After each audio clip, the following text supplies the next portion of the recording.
To do psychology, you are not going to work as a psychologist, but you need to understand human behavior because it drives how we're going to interact with technology. And at the end of the day, it will drive how technology will work for us.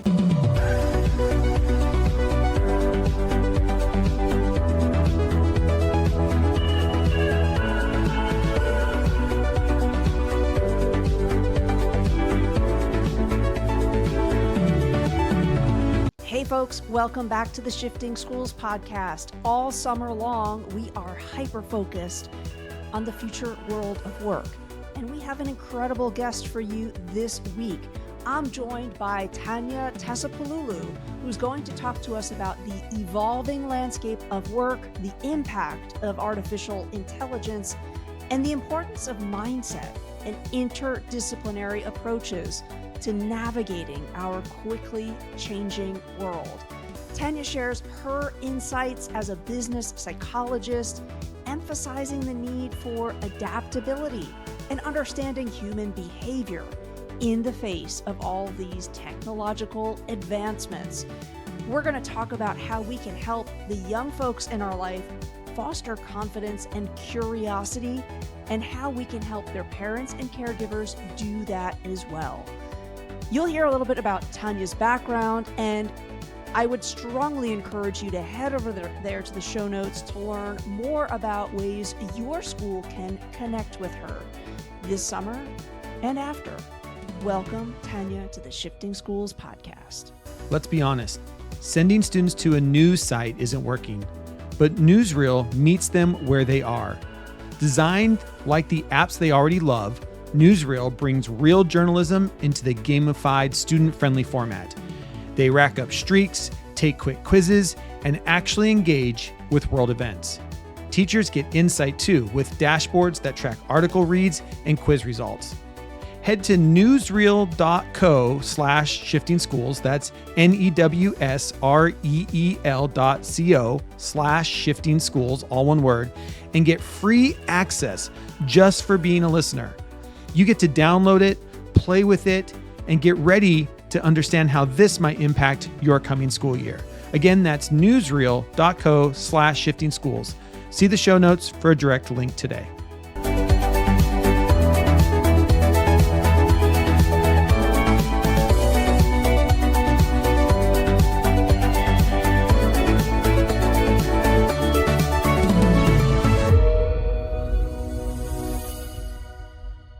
Tanya, it's a joy to be speaking with you. You've had a lengthy career of helping others really think about what is around the bend, where the future world of work is headed. And I'm wondering if you can take us back to the beginning. Where did your interest in supporting others in that way, where did that come from? When did you first begin to do that work? First of all, thank you for inviting me to this, because discussing the future of work and future careers, it's very close to my heart, although I don't know where we're going, but I discuss it a lot. Yes, I love thinking about it and discussing. So where it started, my whole career, I'm a business psychologist, let's start from that, and for many years I have been working in the area of human resources that is more strategic, that has to do on how you organize work, how you organize the structure of organizations, how you design the jobs, and all that. So I had to read a lot and see what's happening with any new design that comes up. Maybe it's good for our organization or not. So the part of looking at what's coming was part of my role throughout. Most of my career. So that's that. However, where did I start getting obsessed about it? When I realized that everything is changing, and now that has nothing to do with artificial intelligence. It's a decade now where new roles started appearing. I think it had to do with the digital part of our lives. So the gig economy started becoming bigger and bigger. And as organizations started to have more flexible structures, don't have to hire everyone. They can have a mix of a gig economy and full-time employees and outsourcing. So then things started to change. Then COVID came, and I think it proved to everyone that you can bring results from everywhere. So this idea that everybody has to go to work every morning just disappeared. And all of us were able to bring strategic changes just by working from home or working from everywhere. So that was another thing that had me thinking. And actually at that point, I changed the whole way where I was working. A whole group of people that had a very tough time to develop themselves because they were working throughout the working day. I changed the whole making it digital, the learning experience, making it digital. They can do it anytime, etc. That was very new where I was. Anyway, I said, guys, this is the future, so get used to that. And it actually was very successful. And then, of course, generative AI came in November 2022. And this is when I decided that I need to work on that, because large language models and agentic AI, which is now the new big thing, are going to change the way we not only work, not only the jobs, the way we understand job, even the value that we give in the different tasks that up to now we thought they were important. The value change of the tasks is changing. I think it is a combination of my background and the experiences and what is happening around the world. But it fascinates me now. I think no one knows what's happening. Well, I think even a futurist would argue, the point is not necessarily to predict or to forecast, but to do what you're doing and be insatiably curious about it and looking all over the place for signs of like maybe what's shifting already.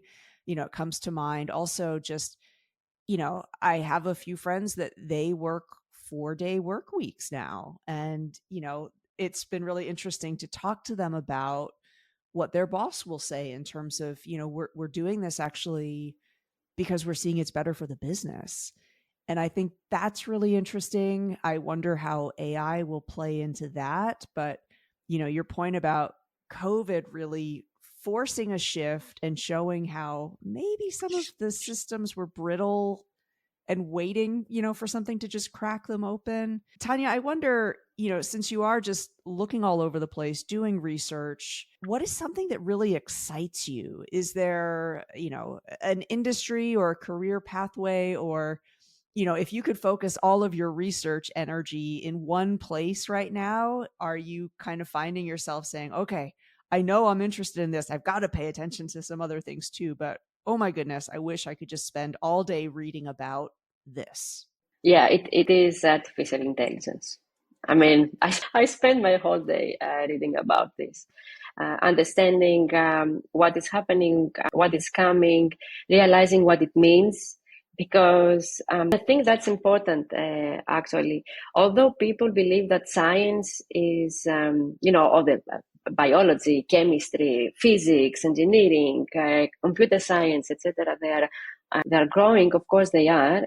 However, I think for the first time in many decades, maybe centuries, topics like philosophy, psychology are more important, because the knowledge will come through artificial intelligence. However, thinking about it, the meta thoughts, the meta skills that only if you have studied like a Renaissance man, you have studied everything, you have knowledge around the philosophical trends, psychology, neurology, you understand how things work, then you are human. So this is what I say to my son, for example, who is a teenager, and the reason that we're doing that is also because I'm very interested because of that, to do psychology.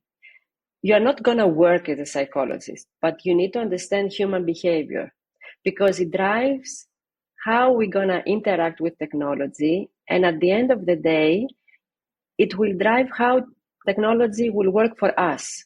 So philosophy also, actually reading about the philosophers, this type of thinking, basically look beyond the obvious. It will become more and more important, because the obvious will be right there, easily accessible. So yes, I am very excited reading about all these things. I mean, I'm right there with you because I love what you're saying about this, kind of this strange thing that's happening where it's a huge advancement in technology, but yet we're seeing this massive resurgence in ethics, in philosophy, in the humanities. I'm not going to remember the name of the study, but listeners, I'll find it and I'll leave it in the show notes. This study was done. It was a university course where the professor said, any additional questions, you can send them to my TA. The TA will get back to you. The professor didn't tell the students that the TA was a chatbot. After the professor revealed it's a chatbot, the number of questions students asked surged.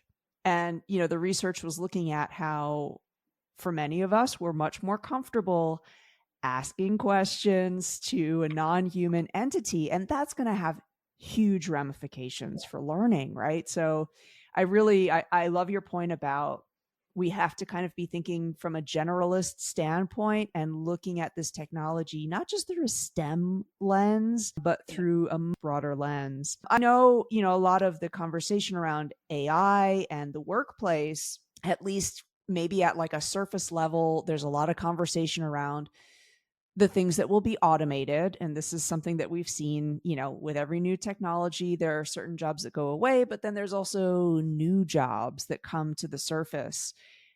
What kind of questions are you getting about that? Are you hearing a lot of people say, like, we're terrified of all the jobs going away? And what is sort of your response to that? I'm actually leading the AI in business psychology in the Middle East group here, and we did a survey, and yes, there is a lot of fear and resentment and negativity. People are afraid, and I've also heard that from students. My son said something to me a year ago that got me thinking, I'm going to become a doctor because I believe doctors will be here forever. I said, okay, you're not certain about that. Surgeons for sure, but doctors in general, we'll see. But, a 15 years old boy to say that means that it's something that they discuss in the school. Right. On the other hand, I'm a very positive person. Change was always there. Okay. So technology was always there. Who would have thought when I was at school that there's going to be that is called YouTuber, correct? Influencer. Now here in Dubai, we have even it's about influencers. It is a job. Marketing has created jobs around this community. So change was always there and opportunities are opening up in the market. The thing is just to be open to that and ready for the change. So yes, there is a lot of fear and we don't want to change. So there's biology. We want to stay where we are. It feels safer. However, we need to always, I think this is what we need to do with the kids, to help them understand that the right mindset is to be open to change, always learn, don't be afraid to be innovative. So it's a different way of working. Because the other thing that I have to say, and I know what's happening in your world, but here we see, Europe and Middle East, a lot of restructuring in organizations. Big organizations are becoming smaller. Organizations now can be profitable with smaller sizes. So the typical corporate job starts being very volatile. So what the people do? I think new markets will open up. The people need to be more creative. They may start more businesses, more entrepreneurial jobs. Maybe new jobs will appear. Solopreneurs appear here and there. So there is a societal change linked to that fear because everybody will work at the end. The question is where. So it's a combination of things that is happening currently, I think. I like your point about the mindset, though, and that even if we don't know which jobs will emerge, what will be the next variation of the influencer or the YouTuber, so to speak, your point about you need to be curious. You need to be adaptive. You've mentioned, you're thinking about this not just through your professional lens, but through your parent lens as well. What are your thoughts on maybe, the ways that we can encourage those mindsets in ways that are perhaps not formal? This week I interviewed someone who works in engineering, and he accredited his success as an engineer to being that kid who broke toys, ripped them apart, put them back together. And that really helped him get the confidence to become an engineer. Do you have any thoughts on these are ways that we build that mindset up in a way that's, you're not taking a course. This is maybe just something you're doing in your daily life or you're doing as a family. Yeah, I think experimenting is very important, and leaving your kids do something from start to finish, even creates a mess, or it's a big failure, because it creates confidence. And I think confidence is key. And it's not easy, because as a parent, usually you want to protect the kid. So whenever they do something risky, the natural is to stop it. You don't want them to get burned. You don't want them to cut their finger when cooking or whatever.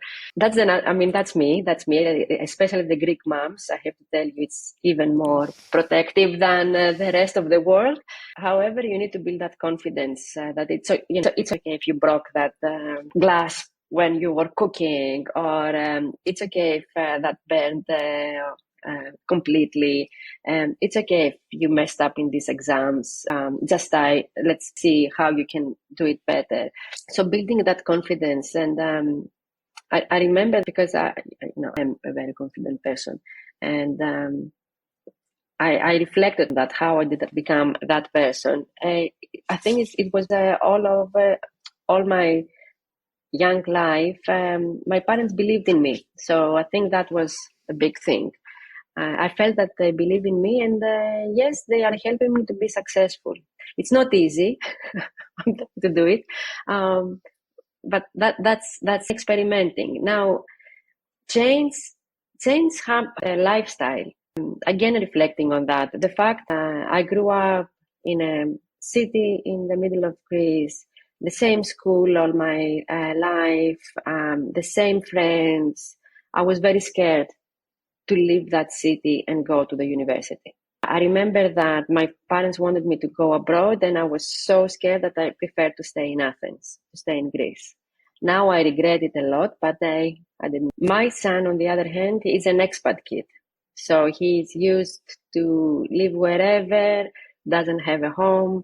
He has a house, but it's not that this is the place where you were born, and meeting new friends, and creating, has a sense that the world is fluid. I can be anywhere and can be home. So I don't know if it would have been different if I had the courage to create that perspective earlier on. Not everybody can do it, but you can create different experiences with your kid, even if you are not an expat. You can be in your own country, in your hometown, but meet different people, meet different cultures, travel a lot. So I think that helps also to create this perspective that everything is fluid. They can change anytime. Yeah, it's like comes to mind. If you always take the same route, driving or walking to work, you're missing out maybe on some of the details of your neighborhood. And so just breaking those habits every once in a while is a good thing. Tanya, I wanted to ask you about your background in psychology, because, as we started this conversation about how humanities are maybe going to become more important than ever before, I'm willing to bet that your psych background has helped you really think about technology, how it shifts the world.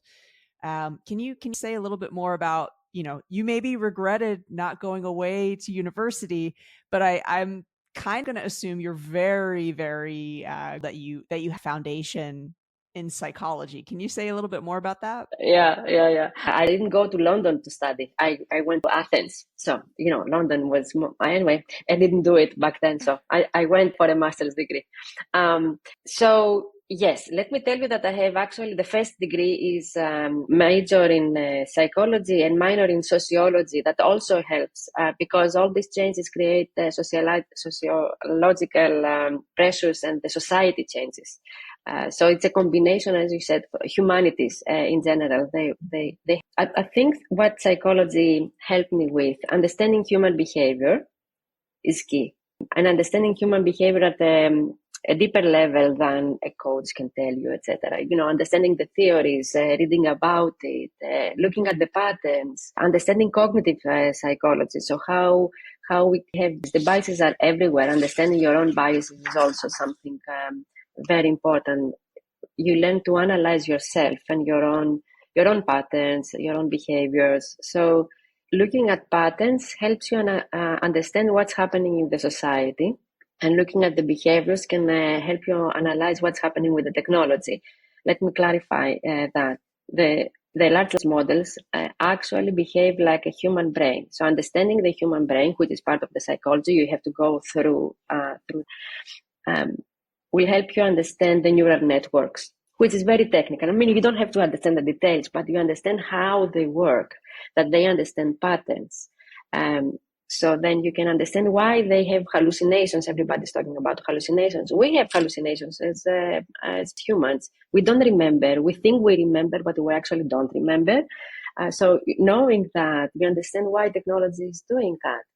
You understand why it gives that answer. I don't know whether you read these articles that came up now that they observed that the ChatGPT especially wants to please so it creates answers to please the human. This behavior, and this is what excites me a lot. How much this technological thing for me, when I didn't know it existed just 3 years ago, is so much connected with my science. So I can understand why it does it. And it fascinates me the fact that humans build it and it behaves like a human. So it's me. And then I take all this and I try to help people understand how to collaborate with technology, especially with agentic AI that is coming in. The organizations are so far behind, but it will hit them in a couple of years. Understanding that you're going to have now teams that are agentic, AI, and humans, and the leader needs to manage both technology and actually the leadership skills that make you a good leader, make you also a good user of technology. And there is some research going around that. So it is very linked. So yes, I think it helped me understand the technology better and what it can do, what it cannot do, and why it cannot do it. Yeah. And maybe also I would guess the way in which, as you said, there's some people that are thinking, I can ignore this for a little while. And, you kind of mentioned you really can't. Psychology helps you understand just how flawed our thinking can be and how resistant to change. I'm thinking like status quo bias comes to mind that, I really like how my life is right now. Therefore, I don't want to really, dig into anything that's going to shift that. So I'm really glad that you brought this up because I think it's a good reminder for those in education to make sure we're having a really interdisciplinary conversation about this moment, that we're not just seeing it as one that is, technology only, but it is a moment, as you said, like for us to also better understand ourselves. I love what you said about it hallucinates, so do we. It's biased, so are we. It's biased because of our biases. So thank you so much for that. Listeners, I stumbled upon Tanya on LinkedIn, so I'm going to link your profile there because, you're doing fascinating work, and I think lots of people will need to continue this conversation of the future world of work is going to look different. It already is beginning to look different, and so let's just do what you do and get curious about it. Thank you so much for your time today. Thank you, Tricia. Lovely to be here. Hey, folks, thank you again for tuning into this week's episode. I want to let you know that if this conversation has you feeling curious about the future, you can join me for a free 45-minute webinar coming up July 17th. That's going to be at 8 a.m. MDT, 10 a.m. EST, or 3 p.m. GMT.